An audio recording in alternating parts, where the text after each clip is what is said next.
Social મીડિયાના માધ્યમથી સરકારને અમે એક સંદેશ આપવા માંગીએ છીએ કે હમણાં તાજેતરની અંદર જે ભાવનગરની જે ઘટના ઘટી છે એ દેશી નકલી દારૂના લઈને ઘટના ઘટી છે અને એ ઘટનાની અંદર જોવા જઈએ તો ગુજરાત એ સરદારનું અને ગાંધીનું ગુજરાત છે અને ગુજરાતમાં દારૂબંધી ચાલે છે અને એ દારૂબંધી ગુજરાત હોય અને એ જ કડક કાયદો ચાલતો હોય અને આ નકલી દારૂ ઉજ્જૈનથી કઈ રીતે આવ્યો અને ભાવનગર પહોંચી ગયો છે અને એ દારૂના સેવનથી આજે નકલી ઝેરી દારૂ પીવાથી લગભગ સરકારના આંકડા મુજબ 8 જણાનું મોત થયું છે અને 40થી વધુ સારવાર હેઠળ છે અને એમાં 7 તો ગંભીર કેસ અત્યારે ટ્રીટમેન્ટ ચાલી રહી છે।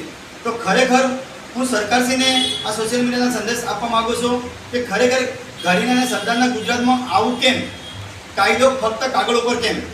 જો ગુજરાતની અંદર કડક કાયદો હોય તો આજ દિન સુધી આ કડક કાયદા દારૂબંધીના કેસની અંદર બુટલેગરોને કેટલાની સજા આપવામાં આવેલી અને આ દારૂ કોના ઈશારે કોની રહેમની અંદર આવે છે અને સરકારનું કામ શું? આજે ગુજરાત જોવા જઈએ તો લોકશાહી નથી પણ દારૂશાહી ચાલે છે અને આખું ગુજરાત દારૂશાહીના શાસનમાં ચાલતું હોય એવું ઠેર ઠેર આજે ગુજરાતનો એક એવો ખૂણો ન હોય કે ત્યાં દારૂ ના મળતો હોય। આજે દારૂના લીધે આજે ભણતર હોય, ગણતર હોય, આરોગ્યની સેવા હોય એ પણ નથી મળતી। આખું સરકાર દારૂશાહીથી ચલાવતી હોય એવું લાગી રહ્યું છે। તો અમારો સંદેશ એક જ છે કે હવે અમે જનતાને કેટલા દિવસ સુધી જૂઠું બોલશો? સત્તામાં રહો છો, લોકોના સાથે રાખો, લોકોનો હક જાણો, લોકોની માગણી પૂરો કરો।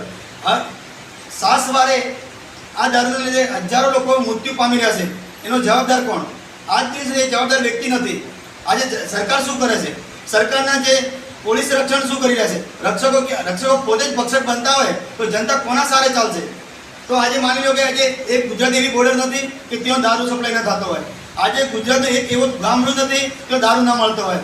આજે જાહેર રસ્તા હોય, હાઈવે હોય, નેશનલ હાઈવે એ પોલીસના સ્ટેશનની બાજુ પણ દારૂ મળતો હોય છે।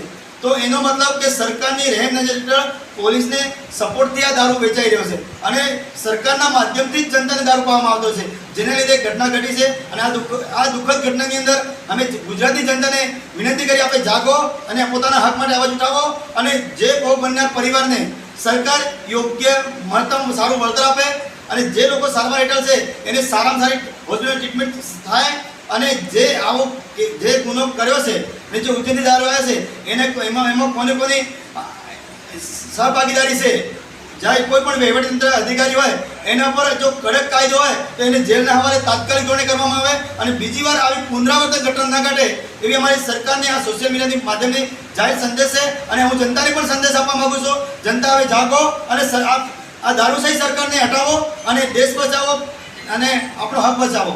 લોકશાહી બચશે તો આપણે બચીશું, આપણે બચીશું તો લોકશાહી બચશે। એ રીતે આપણે સૌ આગળ સૌ સાથે મળીને આગળ વધીએ એ જ મારી આ સરકારને મારી ખુલ્લી ચેલેન્જ છે। જો આ તાત્કાલિક જો ઘટતું કાર્યવાહી કરવામાં ના આવે તો અમે ઘર ઘર સુધી જઈને આ સંદેશ પહોંચતો કરીશું અને આ તાનાશાહીને હટાવીશું।